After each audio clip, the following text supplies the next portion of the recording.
Hey guys, welcome back to my channel. Today I'm going to show you how to create a waterproof and sweatproof makeup look for the pool, beach, or any other outdoor activity.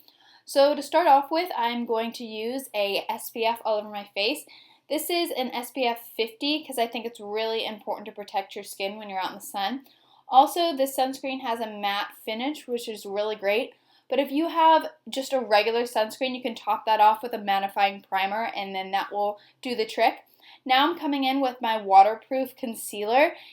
I'm going to use this product all over my face, starting off with my dark circles under my eyes, and just really work that into the skin and bringing that down onto my cheeks to cover up any redness. So the purpose of this step is to basically use this as your base, but use it lightly and sparingly. I'm just covering up all of my largest imperfections, so my dark circles, giving a little brightness on my eyelids to cancel out any veins and redness, coming around my nose to conceal that area. I'll pop some on my forehead and on my chin as well, and then I'll come back and blend it all out with a beauty blender.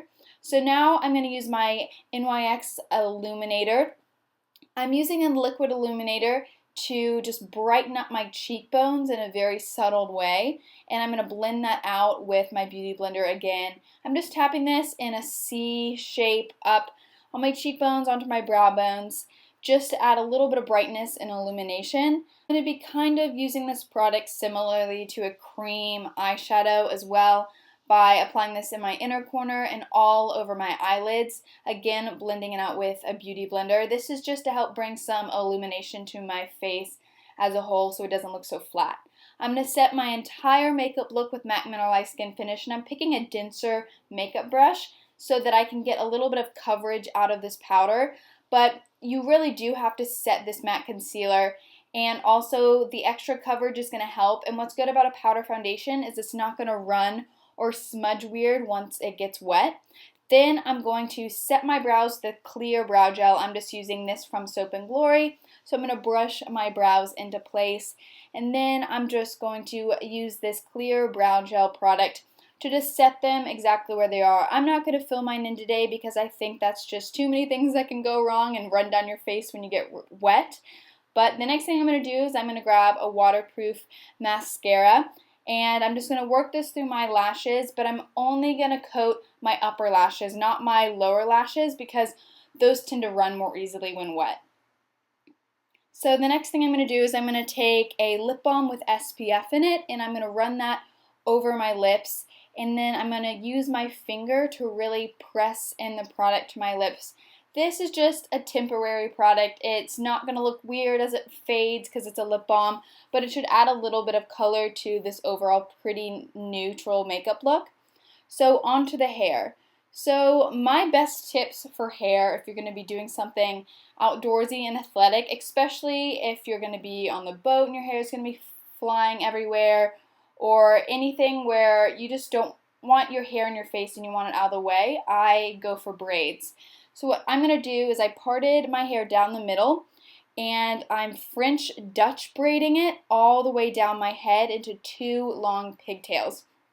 I just think this is a really great hair look if you're going for something simple, easy, and low maintenance. But the big trick with this hair look is you want to pull out your braid a little bit so they don't look so skinny. I think by adding this little bit of volume to the braid, it just really completes the look and makes it look a little bit less childish, I guess. But I'm just going to do the same thing to the other side and just braid that in a Dutch French braid. And if you're curious about what a Dutch French braid is, there's plenty of tutorials on YouTube, but it's just I like to think of it as you're braiding backwards. So instead of taking each hair over the centerpiece, you're taking each piece of hair under the centerpiece. So if that doesn't make any sense, I can definitely link a Dutch hair braiding tutorial down below.